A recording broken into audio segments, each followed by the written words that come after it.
করার জন্য শয়তান খুব পেতে বসে আছে। এখন আসুন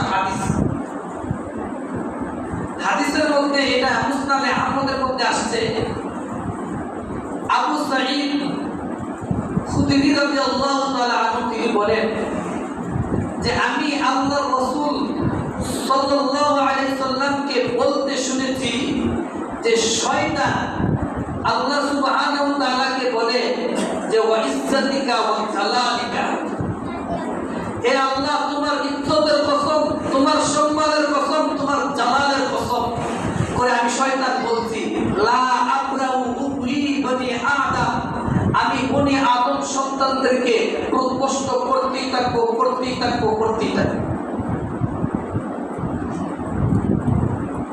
মা দামাতিল আরওয়াহু ফীহি, যতদিন পর্যন্ত ওই বনি আদম সন্তানের শরীরের মধ্যে রূহ থাকবে ততদিন পর্যন্ত আমি এই বনি আদম সন্তানকে প্রকষ্ট পথহারা গুমরা ঈমান নিয়ে যেতে না চাইতে পারে সেই চেষ্টা আমি করব। এটা তোমার ইজ্জতের কসম, তোমার জালালের কসম করে বলছি।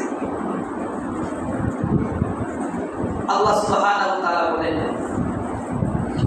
ও শয়তান তুমি শুনো, ওয়া ইজ্জতি ওয়া জালালি, আল্লাহ সুবহানাহু ওয়া তাআলা বলেন শয়তান তুই শুন, ওয়া ইজ্জতি ওয়া জালালি, আমার ইজ্জতের কসম, আমার জালালের কসম, লা আবরাউ আগফিরু লাহু, আমি আমার বান্দাকে মাফ করতেই থাকবো, করতেই থাকবো, করতেই থাকবো। সুবহানাল্লাহ, মাফ করতেই থাকবো, করতেই থাকবো। মাস্তাগফিরুনি, যতদিন সে আমার কাছে মাফ চাইবে আমি ততদিন তাকে মাফ করব। এই আয়াতের এই হাদিস দ্বারা বোঝা যায় যতদিন রূহ থাকবে আদম সন্তানের শরীরে ততদিন পর্যন্ত চেষ্টা প্রচেষ্টা